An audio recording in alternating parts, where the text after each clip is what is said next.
अस्सलाम वालेकुम everyone, how are you all. This is Nizamuddin Memon और आज की इस वीडियो में हम डिस्कस करने वाले हैं एक्सरसाइज 4.1, जिसमें हम कुछ क्वेश्चंस को डिस्कस करेंगे। क्वेश्चन नंबर 1 है। सबसे पहले मैं इसको ज़रा थोड़ा सा जूम कर देता हूँ।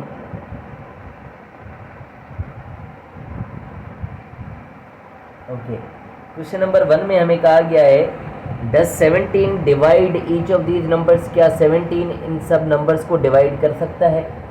तो अगर कर सकता है तो बस यस लिखना है। किस किस को डिवाइड कर रहा है भाई? 17 जो है 68 को डिवाइड कर रहा है या नहीं कर रहा? मतलब 17 की टेबल क्या 68 पर लग रही है?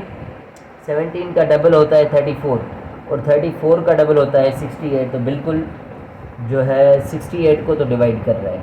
उसके बाद क्या 17 जो है 84 को डिवाइड कर रहा है? हम 68 में ही अगर 17 प्लस कर दें तो 8 और 7 हमारे हो जाएंगे 15 और ये हो जाएगा 85। 84 आ रहा है तो इसको डिवाइड नहीं कर रहा।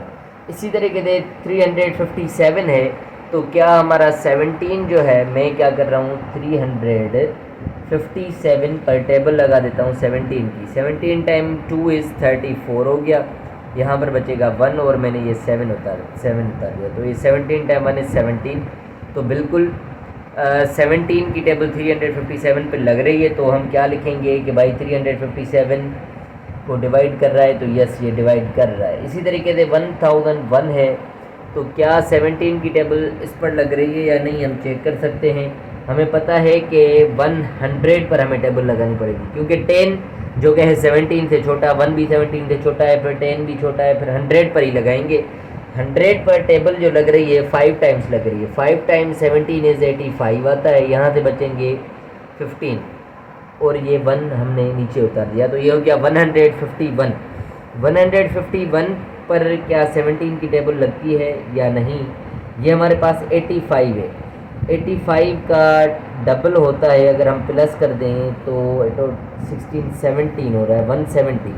तो ये 170 में से अगर मैं 17 को भी माइनस कर दूं तो 10 में से 7 3 और 6 में से 1 5 1, तो 153 पर लग सकती है, पर 151 पर नहीं लग रही। ठीक है, मतलब टेबल पर नहीं। आपके पास कैलकुलेटर है तो फिर तो बिल्कुल ही आसानी हो जाएगी। आप 1001 को जब आप डिवाइड करेंगे तो ये डेसिमल में वैल्यू आएगा। अगर आपका डेसिमल में वैल्यू आ गया 1001 डिवाइडेड बाय 17, अगर ये वैल्यू आपका डेसिमल में आ रहा है तो बिल्कुल भी ये टेबल यहाँ पर नहीं लग रही। जिस पर टेबल लगेगी वो डेसिमल वैल्यू आएगा ही नहीं। जैसे 357 पर जब हमने 17 की टेबल लगाई तो ये 21 आ रहा है, इसमें कोई डेसिमल वैल्यू नहीं है, तो इस पर 17 की टेबल लग रही है। तो ये क्वेश्चन नंबर 1 था। हम मूव कर रहे हैं क्वेश्चन नंबर 2 की तरफ। तो इसमें आप जस्ट क्विकली क्या कर सकते हैं कि भाई 357 पे लग रही है, यस लग रही है, इस पर नहीं लग रही है, आप इसको क्रॉस कर दें या नो लिख दें। ठीक है, अब क्वेश्चन नंबर 2 है हमारा। क्वेश्चन नंबर 2 में कहा गया है प्रूव दैट, हमें प्रूव करना है that if a is an integer other than 0, a जो है एक इंटीजर है 0 के अलावा, then 1 divides a and a divides 0। मैं ये दो पार्ट्स लिख देता हूँ। क्वेश्चन नंबर 2 है जिसका पार्ट 1 है। अब ए जो है हमारा क्या है, एक इंटीजर है। ए जो है हमारा क्या है, एक इंटीजर है और अदर देन 0 है। अदर देन 0 मतलब कोई भी नंबर हो सकता है, 1 हो सकता है, 2 हो सकता है, या प्लस माइनस का भी कोई भी वैल्यू हो सकता है, पर 0 नहीं आएगा। ठीक है, इसमें ए डज नॉट इक्वल्स टू 0 है। 0 के अलावा कोई भी नंबर हमारा आ सकता है, इंटीजर होगा। तो पार्ट 1 है कि 1 डिवाइड्स ए, 1 जो है डिवाइड करेगा ए को। अगर हम यहाँ से कोई भी नंबर पिक कर लें, 1 2 3 4 प्लस का माइनस का कोई भी नंबर पिक कर लें, लेट सपोज मैंने 3 पिक कर लिया, तो हमें पता है कि 3 को अगर हम 1 से डिवाइड करेंगे तो बिल्कुल वो डिवाइड हो जाएगा। 1 डिवाइड्स ए, मतलब 1 जो है डिवाइड करेगा 3 को, 1 डिवाइड करेगा 4 को, 1 डिवाइड करेगा 2 को। हमने प्राइम नंबर की डेफिनेशन भी पढ़ रखी है कि ऐसे नंबर्स जो खुद से और 1 से डिवाइड हो सके उन्हें हम प्राइम कहते हैं। तो मतलब 1 की टेबल तो सब नंबर्स पे लगती है। ठीक है, तो इसका क्या होगा, प्रूव करना है भाई 1 की table 1 time 1 is 1, 1 time 2 is 2, 1 time 3 is 3, तो 1 टाइम 3 इज़ 3, तो ये 3 पर टेबल 1 की 3 टाइम्स ही लगेगी, 4 पर टेबल 1 की 4 टाइम्स ही लगेगी। कोई नेगेटिव नंबर लेंगे तो भी पूरी टेबल नेगेटिव टाइम्स ही लगेगी, ठीक है। तो ये आपका क्या होगा, यस। प्रूफ करना था तो बिल्कुल ये टेबल लग रही है, आपका प्रूफ भी हो गया। इस तरीके से कुछ वर्किंग कर सकते हैं आप। इसके अलावा a divides 0, a divides 0, a जो है वो 0 को डिवाइड करेगा, a जो है वो 0 को क्या करेगा, डिवाइड करेगा। अगर हम a को चूज़ कर लिया, लेट सपोज 3, तो 3 जो है वो 0 को डिवाइड करेगा बिल्कुल। अगर हम 0 को डिवाइड करेंगे 3 के साथ, या 0 डिवाइड बाय 3 करेंगे, तो हमारा आंसर क्या आता है, 0 ही आता है, ठीक है। यहाँ पर आप वेरीफाई कर सकते हैं कि क्या करना है, 0 को डिवाइड करना है किसके साथ, 3 के साथ, तो भी आंसर हमारे पास क्या आ रहा है, 0 ही आ रहा है, ठीक है। 0 डिवाइड्स बाय 3 तो 0 ही आएगा। कोई भी नंबर हो उसको 0 आराम से डिवाइड कर लेगा। तो आप क्या लिखेंगे, मतलब आप 3 टाइम या 3 टाइम आप क्या पढ़ेंगे, 3 टाइम 0 इज़ 0, तो ये आपका कैंसिल हो जाएगा, ठीक है। किसी भी नंबर के साथ 3 को किसी भी नंबर के साथ मल्टीप्लाई करेंगे, किसी भी नंबर को 0 के साथ मल्टीप्लाई करेंगे, उसका आंसर 0 आना है। तो 3 टाइम 0 इज़ 0 आ गया, 0 में से 0 0 ही बचा, ठीक है। तो हमारा जो क्वोशंट आ रहा है वो 0 ही आ रहा है। तो इसी तरीके से 0 को जब हमने 3 से डिवाइड किया तो हमारा क्या आया, 0, इसको हम क्वोशंट बोलते हैं, ठीक है। तो ये बिल्कुल डिवाइड कर रहा है। इसी तरीके से हम क्वेश्चन नंबर 3 की तरफ मूव कर रहे हैं कि हमें इसमें क्या करना है। मैं इसको ज़रा क्लीन कर देता हूँ। हमें प्रूव करना है that part 2 of theorem 1 is true. अब थ्योरम 1 की बात कर रहा है, जो कि हम पिछली ऊपर जाके देखेंगे कि कौन सा थ्योरम नंबर 1 था और उसके पार्ट 2 की बात हो रही है, ठीक है। तो मैं वो थ्योरम लिख लेता हूँ, ठीक है, फिर आपको समझा देता हूँ। थ्योरम 4 3 ये आ रहा है हमारा, थ्योरम 2 है ये, और थ्योरम 1 है ये, ठीक है। थ्योरम नंबर 1 जो है उसका पार्ट 2 लिखना है। कह रहा है if a divides b then a divides bc for all integer c। मैं इसको क्या करता हूँ, राइट कर लेता हूँ। हमें करना है प्रूफ।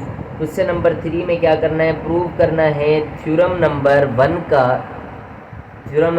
का पार्ट 2, जो कि हमारे पास क्या है, a divides b। If a divides b then a divides bc for all integers c, ठीक है। अगर a डिवाइड कर रहा है b को, a डिवाइड्स b, अगर a डिवाइड कर रहा है b को, इसका मतलब है कि a डिवाइड करेगा bc को, और c जो होगा वो कोई भी इंटीजर होगा। आपको पता है कि इंटीजर्स कौन से होते हैं भाई, 0 आ गया, +-1 आ गया, +-2 आ गया, +-3 up to so on infinite numbers हैं इंटीजर्स। तो मैं क्या कर रहा हूँ, एक एग्जांपल लेता हूँ, ठीक है। हम क्या करते हैं, अगर कोई भी सवाल आ जाता है इस टाइप का, एक एग्जांपल लेकर हम इसको प्रूव कर सकते हैं। लेट सपोज मैंने क्या कर दिया, a डिवाइड करेगा b को, मतलब a छोटा होना चाहिए, मतलब मैंने क्या ले लिया, a को 3 ले लिया, और b को मैं क्या ले रहा हूँ, 9 ले रहा हूँ। b को मैं क्या ले रहा हूँ, 9 ले रहा हूँ। तो a बराबर है 3 के और b बराबर है 9 के। जब मैं 9 को 3 से डिवाइड करूँगा, ठीक है, 3 टाइम 3 इज 9, तो मेरे पास रिमाइंडर 0 आ रहा है। इट मीन्स ये 3 जो है वो 9 को डिवाइड कर रहा है। a डिवाइड्स b मतलब 3 डिवाइड्स 9, ये बिल्कुल है कंडीशन। उसके बाद हमें प्रूव करना है कि a डिवाइड्स bc। अब a डिवाइड्स, मैंने a को तो चूज़ कर लिया भाई, a 3 है, और b को भी चूज़ कर लिया है कि 9 है, और b और c के दरमियान कोई सिंबल नहीं है, इट मीन्स मल्टीप्लाई है। और यहाँ पर मुझे क्या लिखना है, कोई भी c लिखना है। इसमें से कोई भी नंबर मैं ले सकता हूँ। लेट सपोज मैंने 3 ले लिया, ठीक है, मैंने c की जगह क्या ले लिया, 3 ले लिया। जब 9 टाइम 3 इज़ 27 आ गया। जब मैं 27 को 3 से डिवाइड करूँगा, 3 टाइम 9 इज़ 27 होता है। तो ये पूरी टेबल लग रही है। आप इसमें से कोई भी नंबर पिक कर सकते हैं। लेट सपोज मैंने 2 पिक कर लिया। a डिवाइड्स bc है, तो 3 डिवाइड्स b का वैल्यू है 9, और c का वैल्यू मैंने 2 चूज़ किया है। नेगेटिव भी कर सकते हैं, पॉजिटिव भी कर सकते हैं। तो 3 डिवाइड्स 9 टाइम 2 इज़ 18। तो आपको पता है कि 18 को अगर हम 3 से डिवाइड करेंगे, 3 टाइम 6 इज़ 18 होता है। तो ये भी टेबल लग रही है। तो ये हमारा प्रूव होता है थ्योरम के कोई भी नंबर ले लें इंटीजर c, अगर हमने चूज़ कर लिया है कि ए डिवाइड कर रहा है बी को, इट मीन्स ए डिवाइड करेगा बी सी को। कोई भी नंबर आप सी जो है वो बी से मल्टीप्लाई कर देंगे तो वो हमेशा ही प्रूव हो आएगा। ठीक है, 0 के साथ अगर मल्टीप्लाई करेंगे तो हमने पिछले ही क्वेश्चन नंबर 1 या 2 में ही प्रूव किया कि 3 अगर हम चाहें तो 3 जो है 0 को डिवाइड करेगा, किसी भी नंबर को, कोई भी नंबर 0 को हमेशा डिवाइड करेगा ही करेगा। तो इस तरीके से हमारा ये थ्योरम क्या होता है, प्रूव हो जाता है। थ्योरम नंबर 1 का पार्ट नंबर 2 था ये। उसके बाद हम क्वेश्चन नंबर 3 पर मूव कर रहे हैं। क्वेश्चन नंबर 3 है, क्वेश्चन नंबर 3 में क्वेश्चन नंबर 4 पर मूव कर रहे हैं। क्वेश्चन नंबर 4 को देख लेते हैं कि उसमें क्या कहा गया है, क्या पूछा गया है, क्या करना है हमने। चलो भी ओके, क्वेश्चन नंबर 4 में है prove that part 3 of theorem 1। अच्छा, ये फिर से हमें पीछे जाना पड़ेगा। प्रूव करना है थ्योरम 1 के पार्ट नंबर 3 को। तो वापस मैं वहीं जाता हूँ, मैं इसको थोड़ा सा जूम कम करूँगा तो मैं जल्दी पहुँच जाऊँगा। ठीक है,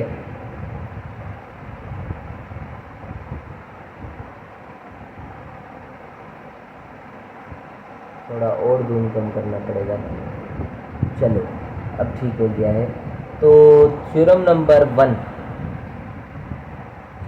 1 का पार्ट नंबर 3 है। थ्योरम नंबर 1 का क्या है, पार्ट नंबर 3। ये थ्योरम 1 इसका part 3। If A divides B and B divide C then A divide c. ये बिल्कुल ही बेसिक चीज़ें हैं। ठीक है, क्वेश्चन नंबर 4 है, हमें क्या करना है, थ्योरम 1 का पार्ट नंबर 3 जो है वो प्रूव करना है। इसमें कहा गया है कि ए डिवाइड्स बी, अगर ए डिवाइड करता है बी को एंड बी डिवाइड करता है सी को, देन ए डिवाइड करेगा सी को। If A divides B and B divide C then A divide C. मैं जल्दी इसको ख़त्म करने वाला हूँ। मैं कोई भी चूज़ कर लूँ, जैसे मैंने पिछले सवाल में ए का वैल्यू 3 रखा था, बी का वैल्यू मैंने 9 रखा था, वही वैल्यू ले रहा हूँ। हमें पता है कि भाई इसको प्रूव करने की ज़रूरत भी नहीं रहेगी क्योंकि 3 डिवाइड करता है 9 को। इसी तरीके से मैं जस्ट क्या कर रहा हूँ, सी कोई नंबर चूज़ कर लेता हूँ। लेट सपोज मैंने सी क्या किया, 18 चूज़ कर लिया। मुझे पता है कि 18 को डिवाइड करेगा 9, तो इसीलिए मैंने 18 चूज़ किया। या आपको अपने खुद से चेक करने या चूज़ करने नंबर्स। तो बी डिवाइड सी में मैं क्या रख रहा हूँ, बी हमारा 9 है और डिवाइड सी मैंने 18 चूज़ किया है। तो मुझे पता है जब मैं 18 को डिवाइड करूँगा 9 से, 9 टाइम 2 इज 18 होता है और पूरी टेबल लग रही है। ठीक है, रिमाइंडर 0 बचा, मतलब पूरी टेबल लग गई। तो प्रूव हो जाएगा ए डिवाइड सी। अब ए मैंने चूज़ किया है 3 और सी मैंने चूज़ किया है भाई 18। तो हमें पता है कि 18 जो है वो डिविजिबल होता है 3 के साथ, मतलब 18 को जब हम 3 से डिवाइड करेंगे 3 टाइम 6 इज 18 हो जाएगा। तो ये हमारी कंडीशन क्या होती है, प्रूव हो जाती है। आपको कोई भी एक ऐसा एग्जाम्पल ले लेना है जिससे बात क्लियर हो जाए और आपको यही आसानी होगी कि आपने ए बी सी के कोई वैल्यूज़ रख लिए और क्लियर हो गया कि भाई ये प्रूव हो रहा है कि ये इसको डिवाइड कर रहा है, ये इसको डिवाइड कर रहा है, तो ए डिवाइड करेगा सी को। So thank you so much for watching my videos. ये हमारा क्वेश्चन नंबर 4 था। 1 से लेकर हमने 4 तक इस वीडियो में किए। नेक्स्ट वीडियो में हम मिलते हैं नेक्स्ट क्वेश्चन के साथ। तो thank you so much for watching my videos. अल्लाह हाफिज़।